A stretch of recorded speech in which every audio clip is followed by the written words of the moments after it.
अरे भाई निमंत्रण के कोई के बेटा के बियाह है जो निमंत्रण दे रहा है, निमंत्रण उनको जो देगा वो नहीं दिया था, हम न गए थे अयोध्या। रामलला के प्राण प्रतिष्ठा कार्यक्रम में निमंत्रण को लेकर जेडीयू सांसद ने अजीब बयान दिया है।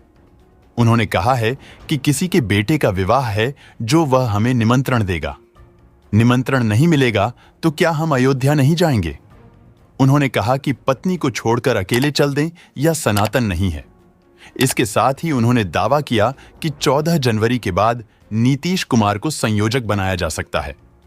जदयू सांसद कौशलेंद्र कुमार ने कहा कि अयोध्या सभी लोगों का है, अगर कोई इसे कब्जे में लेना चाह रहा है तो ये नहीं होगा। भगवान राम की पूजा एक दिन में ही खत्म नहीं होने वाली है, सिर्फ 22 तारीख से काम नहीं चलेगा। उन्होंने इशारे में पीएम मोदी पर हमला किया, कहा कि 22 तारीख को पति और पत्नी मिलकर वहां जाएं और आशीर्वाद लें। अगर बिना सीता के वहां चले गए तो उनका भी कल्याण नहीं होने वाला है।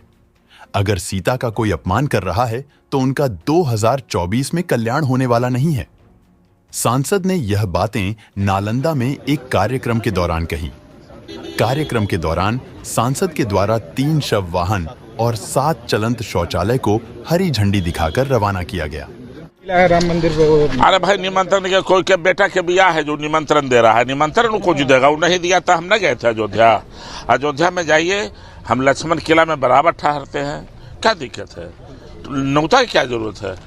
अच्छा क्या लग रहा है? वो न्योता क्यों दे रहे हैं? किन्हीं के पिताजी का श्राद्ध है कि किन्हीं के औरत बेटा का बियाह है? अब बताइए, वो जो न्योता दे रहा है वो बेवकूफ आदमी न्योता दे रहा है। वो अयोध्या सबका है, अगर कोई कब्जा में लेना चाह रहे हैं तो उनके कब्जे में थोड़ा अयोध्या हो जाएगा। अभी अयोध्या में बुलावा जो आ रहा है वो बुला रहे हैं। भगवान राम का पूजा एक दिन में ख़त्म नहीं होने वाला है, सिर्फ 22 तारीख से काम नहीं चलेगा। 22 तारीख को वैसे लोग आवे, पति और पत्नी मिलकर वहाँ भगवान राम सीता का कल्याण करें, उनसे जाके आशीर्वाद लें। अगर बिना सीता के चले गए ना तो उनका भी कल्याण होने वाला नहीं है 2024।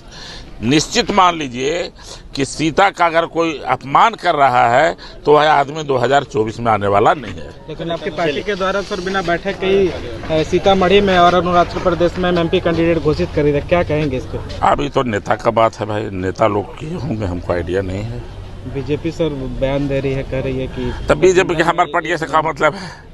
हमारे पार्टी के नेता नीतीश कुमार जी कह रही है सर। नहीं तो गठबंधन वो कह सकती है, लेकिन हम लोग तो अभी हैं, ऐसा नहीं है कि इंडिया अलायंस में है। और नीतीश कुमार जो काम करते हैं ना, उनका जो एजेंडा होता है उस एजेंडे पर अलायंस होता है। आज इंडिया अलायंस है, उसके पहले हम लोग एनडीए में भी थे, प्रधानमंत्री जी के साथ हम लोग काम किए हैं। तो हमारा जो नेता का विजन है उस विजन के साथ रहिएगा तो काम चलेगा, ऐसे थोड़े काम चलेगा। क्या लग रहा है कि खरमास को लेकर संयोजक अभी तक नहीं बनाया जा रहा है सर? नहीं देखिए, अब ये सब तो ऊपर के नेता लोग जाने, लेकिन इतना मुझे भरोसा है कि हमारे नेता में सारी विद्वता है। आज नहीं तो कल संयोजक भी होंगे, देश का प्रधानमंत्री भी होंगे, ये मुझे भरोसा है। जरूरत नहीं है जो सिर्फ राम नाम करे, राम नाम से भी विश्वास बढ़ता है।